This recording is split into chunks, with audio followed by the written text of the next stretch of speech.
Now it's time to preview an upcoming game. Hello my friends, it's the Game Boy Geek here. Today we're going to look at a Kickstarter preview game. We're going to be looking at a strategy game with a push your luck element. That is optional. We're talking about Stratagem, which is from 6 Gear Games, and it's on Kickstarter right now.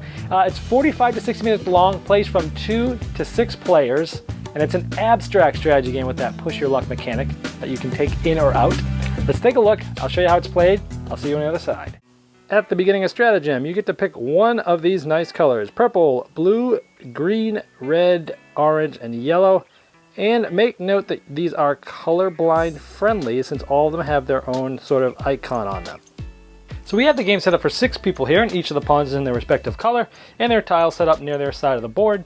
Everyone will also get 3 of these Stratagem cards to start with. These are some special abilities that we will show you later. To see who goes first, there's a battle die here where each side has one of the 6 colors in the game. This would get rolled, and whatever color this is, and blue in this case, would go first. If there was no blue, it would be the player clockwise to him that would start and get going. Printed right on the board is how our turn works. Phase 1 is clear, Phase 2 is control, Phase 3 is claim.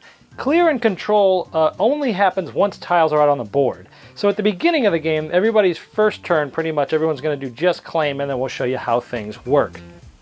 Now since we're doing claim and it's Blue's turn, there's 2 ways to play this game. There's a family way, which is you roll the dice, and this ranges from 2 to 4, and that shows you how many spots you can move. If you play the strategy version, you just move 3 every turn no matter what. So it's 2 through 4 with the dice for a family randomization, or just moving 3 in the pure strategy game. So let's say Blue is going to move here for 1. He's going to cover this nice 5 and colored tile for 2.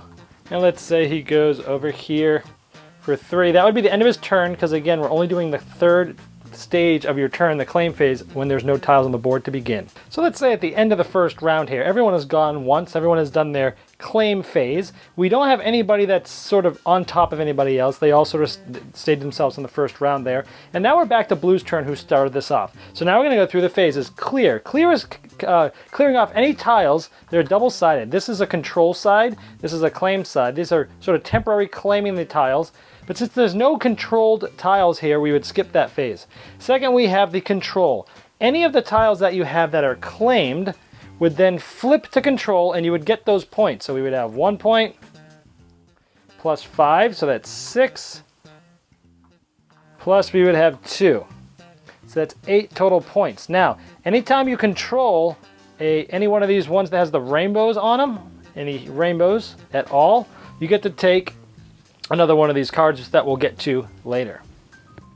So now it's his claim stage, and he can go 3 if you remember in the strategy game. Now he can claim this, and when he goes there, he's going to take off the claimed space from green, which means he's not going to get that point this round. And maybe for his second one he goes over here, and maybe for his third one he takes off yellow. Then you can see how he's starting to claim. Now he's not sort of battling anybody, because none of the pawns have hit each other, but he's now controlled these, and he's starting to claim and take off the claim tiles of some of the other ones, because if these are held next round and they flip to control, he's going to get those points. So let's look at purples, and we'll see an example of a battle. So he's going to move 3. So he's going to put one of his claims in the big 10. He's going to move here, and then on his third one, he's going to move his pawn in here, and these guys are going to battle because the 2 pawns are on the same spot. There's a few different ways you can do battles in this game. With the regular rules, these 2, each of them would roll one of these battle dice, and whichever one has a higher is going to win. If it's tied, the defender wins. The winner will keep his pawn on the spot and make sure his claim color is on there. The loser will take basically, their claim token will be gone, and their pawn would go back to their start spot. So only one of these guys is going to be there. So in this case, if purple had 1, the purple tile would go there, the purple figure would go there, and the blue figure would go back to home. Another way to do this is, in addition to the rolls, to make it a little bit more strategic, in addition to these rolls, each person adds to his roll how many surrounding areas they claim or control. For every surrounding area to where the battle is that they claim, they get 1 extra point of battle. If they had controlled one, if this one was controlled, it would be an extra 2 points to the blue person's roll. So depending on what's surrounding there, it can add or subtract to these rolls, which is a mix of strategy and luck. or you can go with no luck. Take the dice completely out, and then it's just what I mentioned before. Whoever has the more surrounding points to it is going to be the one that takes it, or of course if it's tied, the defender keeps it. And those are 3 different ways that you can do battle and ratchet up or down the luck or strategy in the game, in the battle. So let's say it got back to Blue's turn again. Remember, he went back home because he lost the battle. The first phase is clear, so you would clear off any controlled areas that they have, and the claimed areas would stay. Now he would control, so this one is claimed already. He would control it, any ones like that, and he would also get another card, and he would get 5 points. And then he would begin, again, claiming 3 spots, so maybe he would start all of his claim over and over. And that's how basically the game works in different phases. Now let's look at some of these special cards and what they do. So you get 3 of these cards to begin the game, and you get them every time you control one of those rainbow spots, as I indicated before. You cannot have more than 5 of them. Let's look at some of these. The Stratagem essentially allows you to stake the claim at the center of the board. If someone's there, you basically battle to claim the space. If not, you just pretty much take it. This allows you to add 1 to any roll, so this is good during battle, or if you're using the rolling mechanic for moving, it adds it to that. Same thing, but minus. Mulligan, this is, so you might make somebody re-roll their dice. This is good to use in battle sometime, or maybe if they're rolling the move in that aspect, you can change that. You can make someone move exactly 2 spaces instead of the normal 3 in the strategy game, or through a high roll through the family game. Same thing with 4, you might want to make yourself move 4. Go home. You make them put their pawn all the way back home, which makes them sort of start over. Teleport, you can basically move your first pawn movement to any place on the board. Rematch is if it basically causes a rematch when you're battling. Retreat makes the attacker run away. Relinquish is remove an unoccupied tile from the board, return it to the owner. And vanquish is the target player automatically wins a battle. And this will continue on, going through those 3 phases in clockwise turn order of the colors until anyone has reached either anywhere from 50 to 100 points, depending on how many players.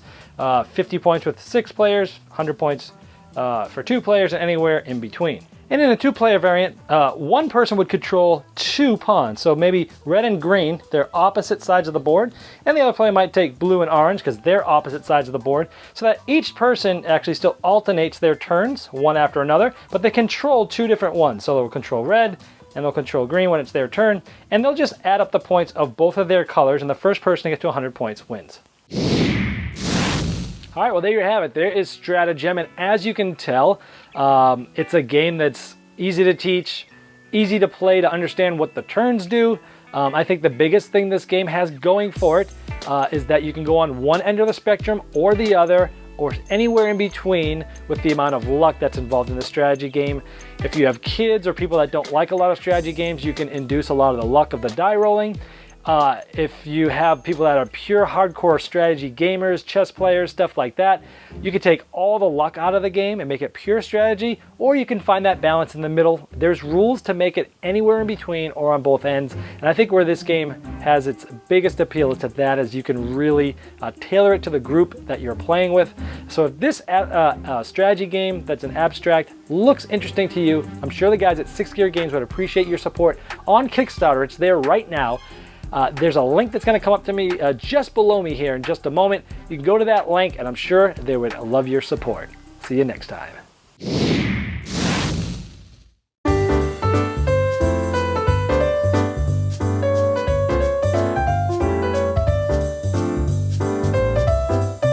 Thanks for watching our review today. For more information about board games, as well as the #1 board game audio podcast, check out Dicetower.com for reviews, interviews, and more. I'm Eric Summerer, and you've been watching The Dice Tower.